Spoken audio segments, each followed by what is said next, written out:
ನಮಸ್ಕಾರ. ನಮ್ಮ colourful gallery ಚಾನೆಲ್ಗೆ ನಿಮಗೆ ಆತ್ಮೀಯ ಸ್ವಾಗತ. ಕನ್ನಡ ಕಿರುತೆರೆಯಲ್ಲಿ ಬ್ಯಾನ್ ಆದ ಕಲಾವಿದರು ಯಾರೆಂದು ತಿಳಿಯೋಣ ಬನ್ನಿ. ಅದಕ್ಕೂ ಮೊದಲು ನಮ್ಮ ಕಲರ್ಫುಲ್ ಗ್ಯಾಲರಿ ಚಾನೆಲ್ಗೆ ಸಬ್ಸ್ಕ್ರೈಬ್ ಮಾಡಿಕೊಳ್ಳಿ.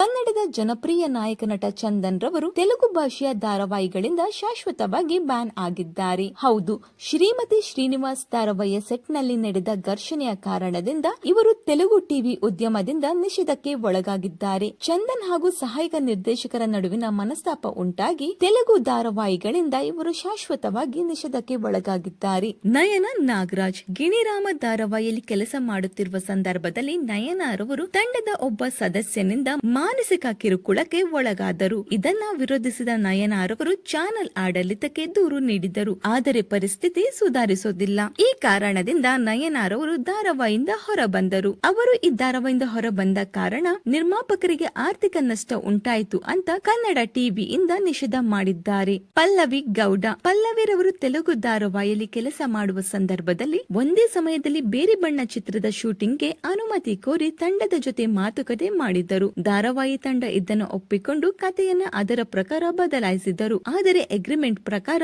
ಧಾರಾವಾಹಿ ಪ್ರಸಾರ ಮುಗಿಯುವವರೆಗೂ ಇವರು ಬೇರೆ ಧಾರಾವಾಹಿಯಲ್ಲಿ ಕಾಣಿಸಿಕೊಳ್ಳಬಾರದು ಅಂತ ನಿಯಮವಿತ್ತು. ಇದರ ನಂತರ 2 ತಿಂಗಳು ಸಂಬಳವಿಲ್ಲದೆ ಕೆಲಸ ಮಾಡಿದ ಪಲ್ಲವಿರವರು ಬೇರೆ ಧಾರಾವಾಹಿಯನ್ನ ನೋಡಿಕೊಳ್ಳಲು ಇಚ್ಛಿಸಿದರು. ಇದರಿಂದ ಅವರಿಗೆ 6 ತಿಂಗಳಿನಿಂದ 1 ವರ್ಷದವರೆಗೆ ನಿಷೇಧ ಹೇರಿದರು. ಅನಿರುದ್ಧ್ ನಟ ಅನಿರುದ್ಧ್ ರವರು ಜೊತೆಯಲ್ಲಿ ಧಾರಾವಾಹಿಯಲ್ಲಿ ಆರ್ಯವರ್ಧನ್ ಎಂಬ ಪ್ರಮುಖ ಪಾತ್ರದಲ್ಲಿ ನಟಿಸಿದರು. ಈ ಸಂದರ್ಭದಲ್ಲಿ ನಿರ್ದೇಶಕ ಹಾಗೂ ನಿರ್ಮಾಪಕರೊಂದಿಗೆ ಅನಿರುದ್ಧ್ ರವರ ಮನಸ್ತಾಪವಾಯಿತು. ಈ ಸಂದರ್ಭದಲ್ಲಿ ನಾಯಕ ನಟನ ಬದಲಾವಣೆ ಕೂಡ ಮಾಡಿದರು. ಇದರ ನಂತರ ಅನಿರುದ್ಧ್ ರವರಿಗೆ 2 ವರ್ಷ ಕನ್ನಡ ಟಿವಿಯಿಂದ ನಿಷೇಧ ಅಂತ ಮಾತುಗಳು ಕೂಡ ಕೇಳಿ ಬಂದವು. ಆದರೆ ಇದರ ನಂತರ ಇವರ ಮಧ್ಯೆ ಸಂಧಾನವಾಗಿ ಬ್ಯಾನ್ ವಾಪಸ್ ಪಡೆದಿದ್ದರು ಎಂಬ ಮಾತಿದೆ. ಈ ಎಲ್ಲದರ ಕುರಿತು ನಿಮ್ಮ ಅನಿಸಿಕೆಗಳನ್ನ ಕಮೆಂಟ್ ಮೂಲಕ ತಿಳಿಸಿ. ವಿಡಿಯೋ ಇಷ್ಟವಾದರೆ ಲೈಕ್ ಹಾಗೂ ಶೇರ್ ಮಾಡಿ. Thank you.